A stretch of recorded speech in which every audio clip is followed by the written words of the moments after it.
Hello दोस्तों।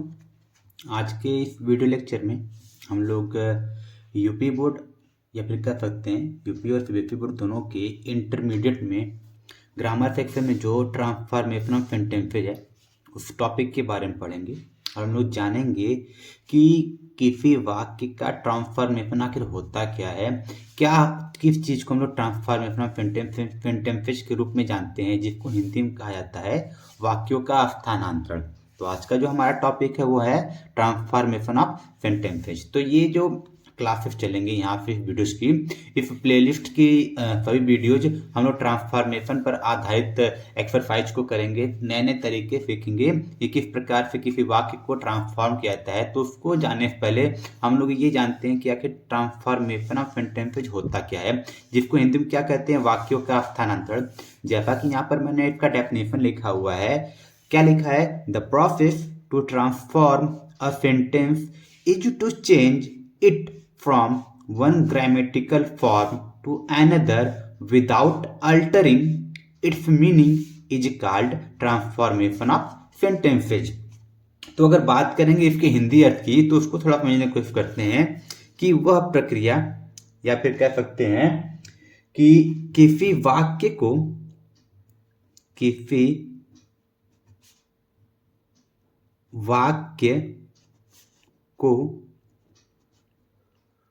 व्याकरण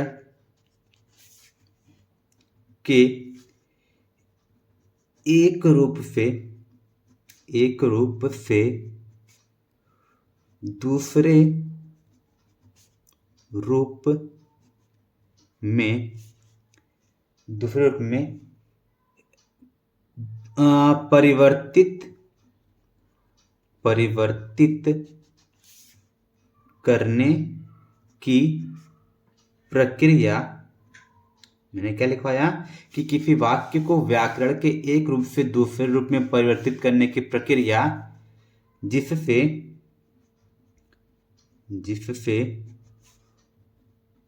वाक्य के अर्थ में परिवर्तन न हो, उसे क्या कहते हैं, उसे ही वाक्यों का स्थानांतरण या परिवर्तन कहते हैं। क्या कहते हैं, वाक्यों का स्थानांतरण या परिवर्तन कहते हैं। अगर नहीं समझ में दोबारा बताता हूं कि जब हमको ग्रामर का, व्याकरण का कोई वाक्य मिले और उस वाक्य को हमको ग्रामर के एक रूप से दूसरे रूप में परिवर्तन करने कहा जाए, क्या लिखा गया है, to transform a sentence is to change it from one grammatical form. मतलब कि ग्रामर के एक रूप से किसमें चेंज करना है, टू अनदर विदाउट अल्टरिंग। लेकिन कंडीशन क्या बोल रहा है, कंडीशन बोल रहा है विदाउट अल्टरिंग इट्स मीनिंग। मतलब जो वाक्य है जिसको हम लोग परिवर्तित कर रहे हैं उसके अर्थ में कोई भी परिवर्तन नहीं होना चाहिए। वही पूरा प्रोसेस क्या कहलाएगा, उसी पूरे प्रोसेस को कहा जाएगा ट्रांसफॉर्मेशन ऑफ सेंटेंसेज। तो अभी नहीं समझ, थोड़ा इसको एग्जाम्पल के थ्रू समझने की कोशिश करते हैं। जैसे कि मेरे पास एक एग्जाम्पल है, this book is difficult. This book is difficult मतलब कि यह किताब कठिन है, और यह ग्रामर का जो रूप है इसमें यह अफर्मेटिव सेंटेंस में है। और हमसे कहा जाए कि इस वाक्य को नेगेटिव बनाइए। अगर किसी ने इस वाक्य का नेगेटिव यह बनाया कि this book is not difficult, suppose that, मान लेते हैं कि नेगेटिव बनाना है, तो नेगेटिव के लिए क्या किया जाता है, नेगेटिव के लिए हम लोग क्या करते हैं कि हेल्पिंग वर्ब या लिंकिंग वर्ब के बाद नॉट लगा देते हैं। तो इस वाक्य का नेगेटिव रूप क्या हो गया, this book is not difficult. मतलब अब जब दोनों के वाक्यों का अर्थ देखेंगे पहले वाक्य में क्या बोला जा रहा है कि यह जो किताब है वह क्या है, कठिन है। लेकिन अगले सेंटेंस में क्या बोला जा रहा है, this book is not difficult, यह किताब कठिन नहीं है। तो दोनों वाक्य में हमको पता चल रहा है कि पहले केस में बोला जा रहा है किताब कठिन है, और अगले केस में क्या बोला जा रहा है कि किताब कठिन नहीं है। इससे तो हमने इसको ग्रामर के एक रूप से दूसरे रूप में परिवर्तित तो कर दिया है, लेकिन यहाँ पर जो कंडीशन बोला था विदाउट अल्टरिंग इट्स मीनिंग, यहाँ पर तो इसका अर्थ चेंज हो गया है। हमने इसके अर्थ में अल्टर तो कर दिया है ना, मतलब यहाँ पर ये कठिन था, यहाँ पर कठिन नहीं है। तो ये हमारा जो हमने ट्रांसफॉर्म किया है इस डेफिनेशन के अनुसार, ये हमारा ट्रांसफॉर्मेशन क्या है, गलत है। तो इसका जो राइट ट्रांसफॉर्मेशन हो जाएगा, उसका राइट ट्रांसफॉर्मेशन ये होगा, this book is not easy, मतलब कि यह किताब आसान नहीं है। आसान नहीं तो मतलब है क्या, तो कह सकते हैं किताब आसान नहीं है मतलब किताब कठिन है। तो आई थिंक ट्रांसफॉर्मेशन का ये तरीका आपको समझ में आ गया होगा। तो एक और एग्जांपल लेते हैं, जैसे कह सकते हैं he is to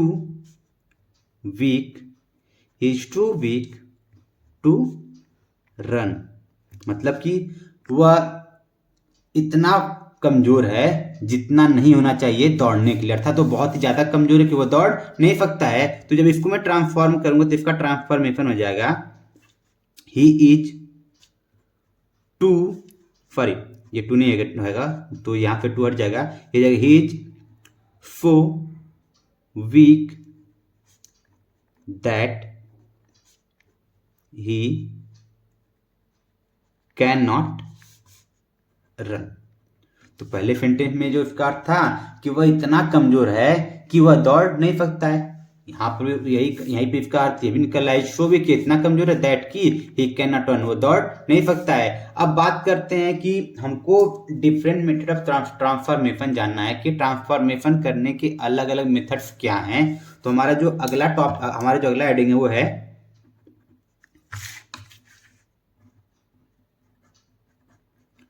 different methods of transformation.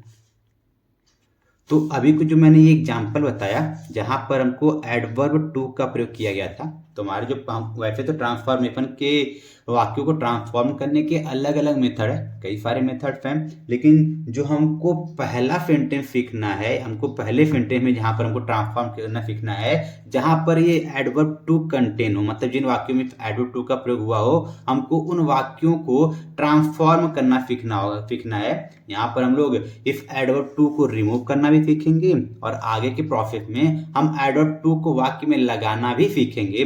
तो हमारा पहला जो हेडिंग बनेगा, पहला हेडिंग वो हेडिंग हो जाएगा सेंटेंस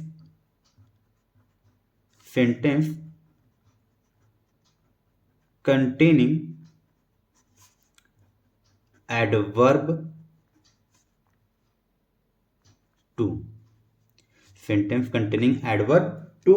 तो बात करते हैं एडवर्ब टू। ये जो एडवर्ब टू कहा जा रहा है इसका मतलब तो वैसे टू मतलब भी होता है, लेकिन यहाँ पर हम लोग एडवर्ब टू कहते हैं। जब ये एडवर्ब का काम करता है तो इसका जो मतलब होता है, इसका मतलब होता है बियॉन्ड द प्रॉपर लिमिट। इसका मतलब क्या होता है, बियॉन्ड द प्रॉपर लिमिट, अर्थात कह सकते हैं उचित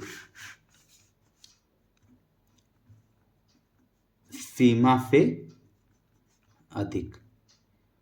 एडवर्ब टू का मतलब क्या निकल जाएगा, beyond the proper limit, Hindi में क्या कर सकते हैं, उचित सीमा से अधिक। या फिर इसका मतलब ये हो सकता है उतना जितना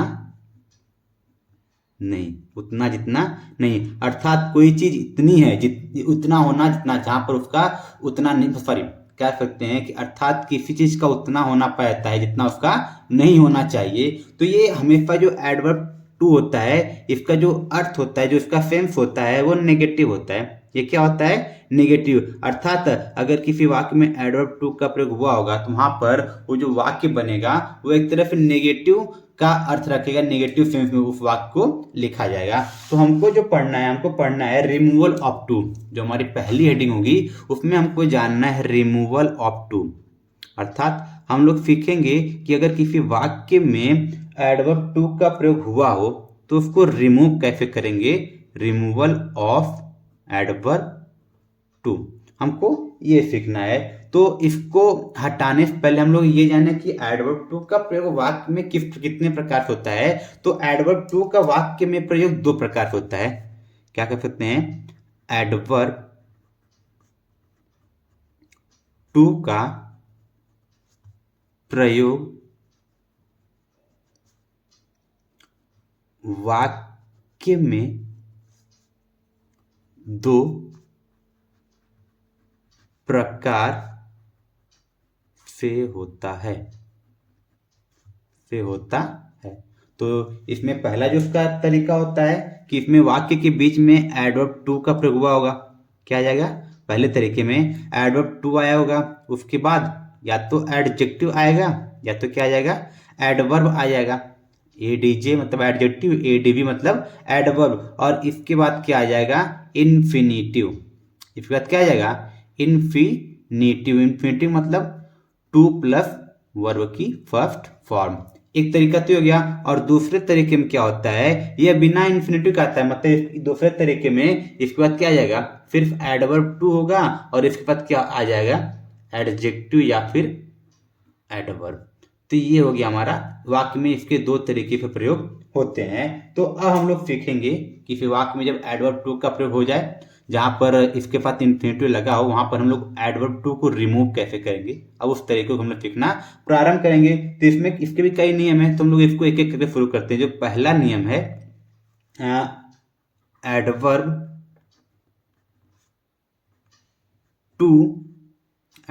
टू विथ इन्फिनिटिव,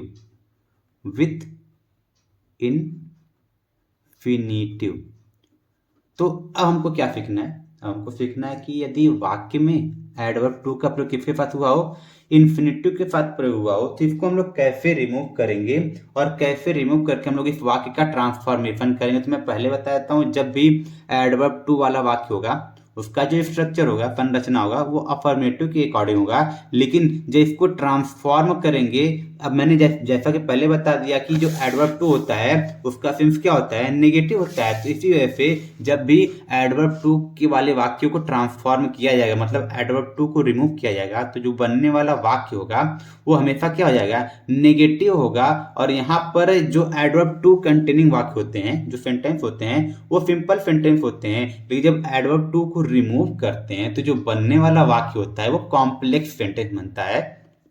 तो शुरू करते हैं कि इसका जो स्ट्रक्चर होगा एडवर्ब टू वाला, थोड़ा मैं उसको बताता हूं कि कैसा स्ट्रक्चर होगा, उसको बताता हूं कि जब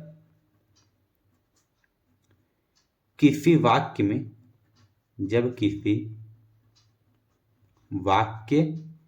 में एडवर्ब टू का प्रयोग हुआ हो तथा इसके तुरंत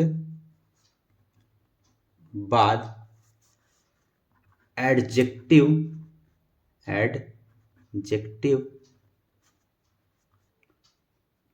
प्लस इन्फिनिटिव का प्रयोग हुआ हो तो एडवर्ब टू को ट्रांसफॉर्म करते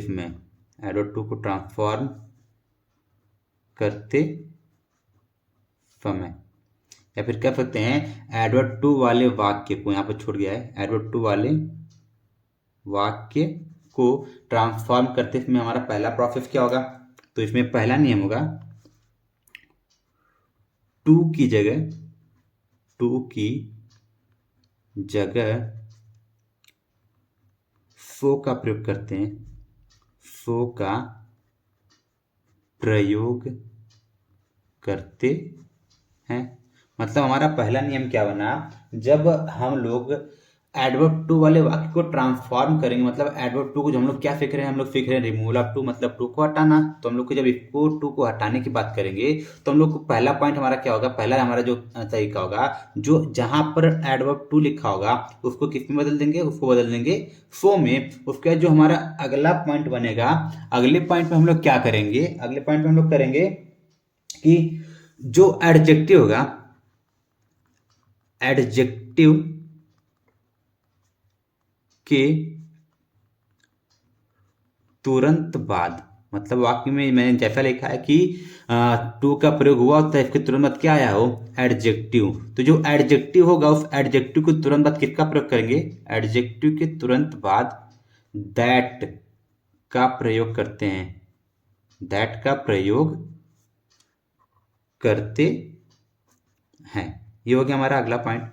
तीसरे पॉइंट में हम क्या करेंगे? तीसरे पॉइंट में हम लोग जो पहला क्लॉज होगा, पहले क्लॉज के अनुसार, पहले क्लॉज के अनुसार या फिर क्या, पहले क्लॉज के अनुसार आई वी ही सी इट अथवा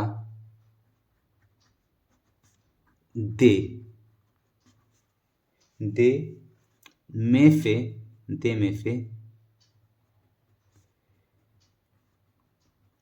किसी एक का प्रयोग करते हैं, एक का प्रयोग करते हैं। अब इस पॉइंट का क्या मतलब है कि जो पहला क्लॉज होगा, मतलब मैंने पहले बताया कि जब एडवर्ब टू को रिमूव करेंगे तो हमने एडजेक्टिव क्या प्रयोग किया? दैट। तो इफ दैट के पहले भी कोई सब्जेक्ट आया होगा तो सब्जेक्ट के अनुसार ही, सब्जेक्ट के अगर सब्जेक्ट के स्थान पर आई हो, वी, मतलब उस सब्जेक्ट के अनुसार ही हम लोग दैट के बाद किसी सब्जेक्ट का यूज करेंगे। वो सब्जेक्ट क्या हो सकता है? आई हो सकता है, वी हो सकता है, ही हो सकता है, सी हो सकता है, इट हो सकता है, अथवा दे हो सकता है। तो इनमें से किसी एक का प्रयोग करेंगे और वो डिसाइड कौन करेगा? वो डिसाइड करेगा जो पहला क्लॉज होगा उसका सब्जेक्ट डिसाइड करेगा। और उसके बाद क्या करेंगे? अगला पॉइंट क्या होगा? यदि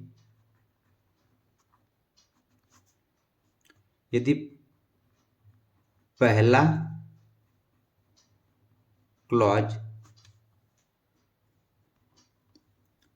प्रेजेंट टेंस में हो, प्रेजेंट टेंस में हो तो कैन नॉट का, तथा पास्ट टेंस में हो, पास्ट टेंस में हो तो कुड नॉट का प्रयोग करते हैं, कुड नॉट का प्रयोग करते हैं। अर्थात अब जब हमने दैट लिख लिया, दैट के बाद इसमें से कोई एक सब्जेक्टिव की इसका प्रोनाउन लिख लिया, तो हमको अब एक कोई हेल्पिंग वर्ब चाहिए होगा। वो हेल्पिंग वर्ब क्या सकता है? वो या तो कैन नॉट होगा या तो कुड नॉट होगा। अब ये नॉट क्यों लग रहा है? क्योंकि मैंने जस्ट बताया था पीछे ही कि एडवर्ब टू किस फॉर्म होता है? एडवर्ब टू नेगेटिव सेंस देता है, इसलिए नॉट आता है। अब वो क्या होता है? तो कैन नॉट या तो कुड नॉट आता है। अब कैन नॉट कब होगा? जब पहला क्लॉज किस टेंस में हो जाए? प्रेजेंट टेंस में हो जाए तो कैन नॉट लगाएंगे। और यदि पहला क्लॉज किस टेंस में हो जाए? पास्ट टेंस में हो जाए, तब किसका प्रयोग करेंगे? कुड नॉट का प्रयोग करेंगे। और जो आखिरी पॉइंट है,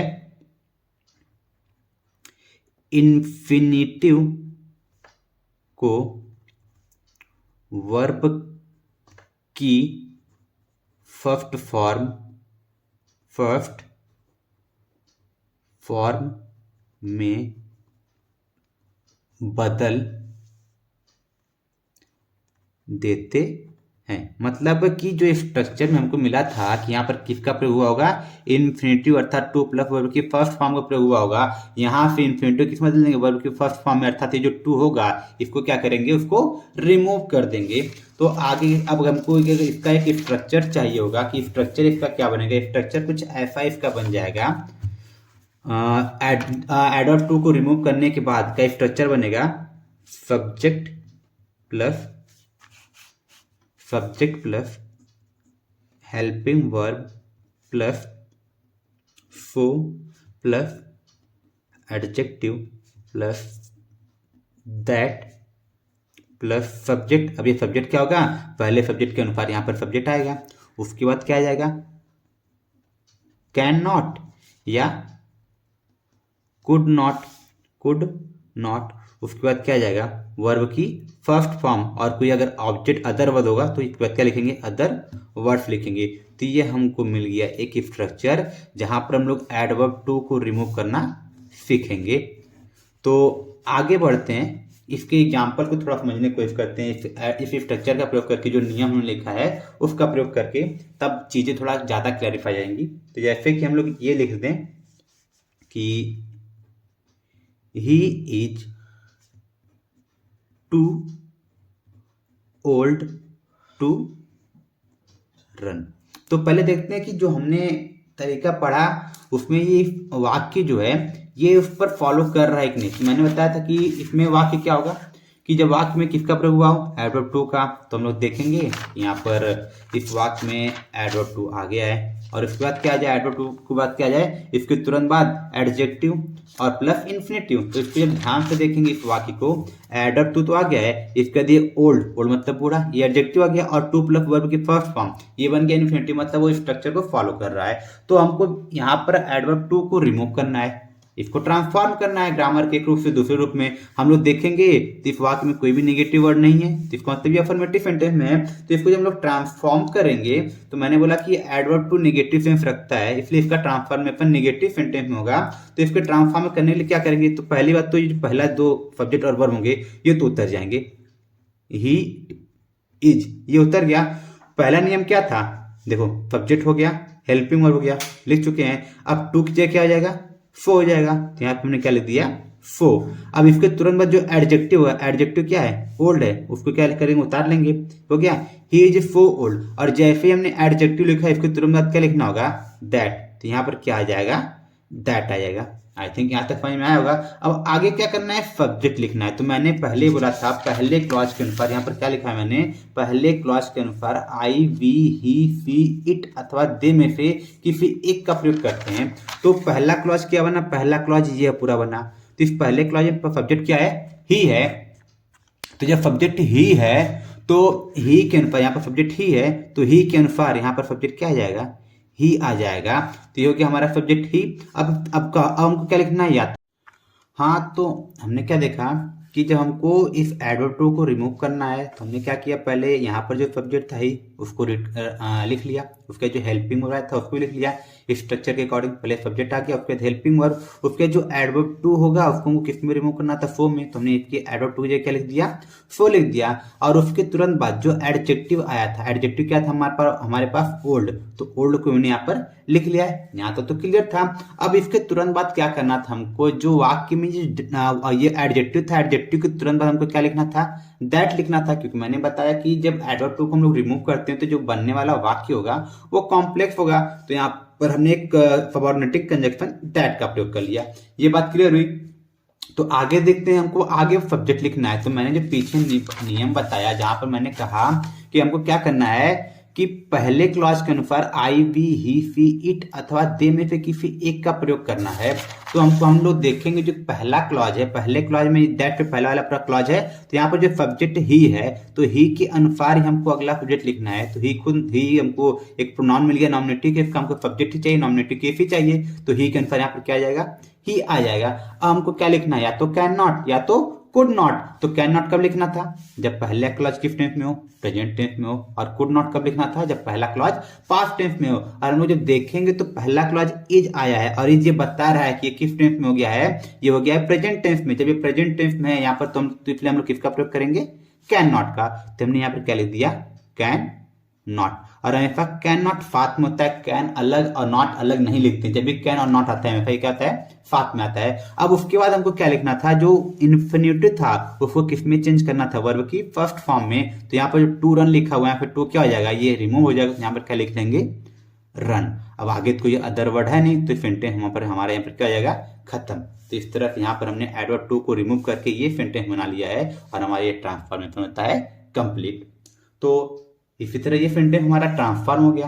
एक और एग्जांपल देखते हैं। जैसे कि हम लोग अगर ये सेंटेंस ले लें,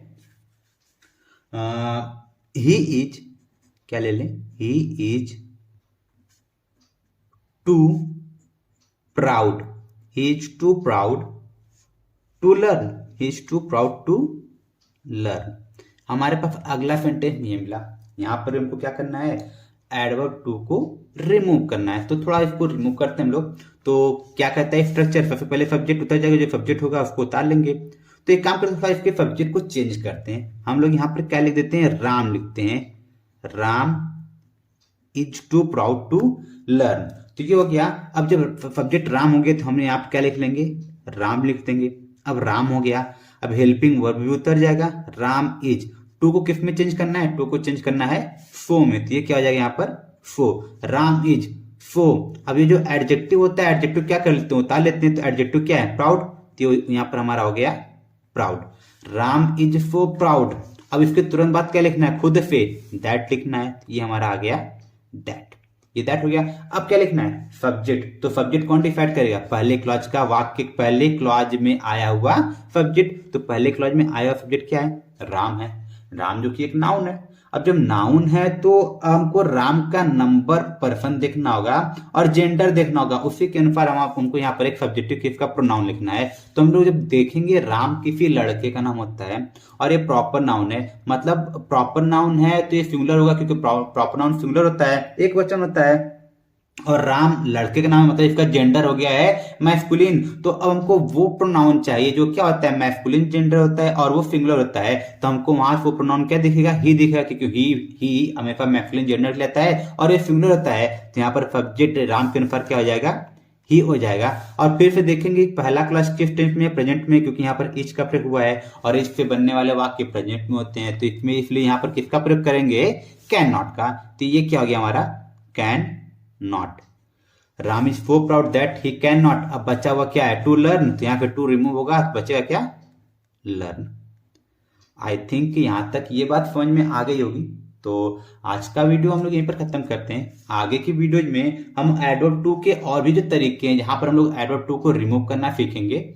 और जहां पर हमको ये भी सीखना बाकी है कि जब एडवर्ब टू के साथ फिर क्या आ जाए, एडजेक्टिव या एडवर्ब आए, तो वहां पर एडवर्ब टू को कैसे रिमूव करेंगे। तो आज की वीडियो को यहाँ पर समाप्त करते हैं। Thank you.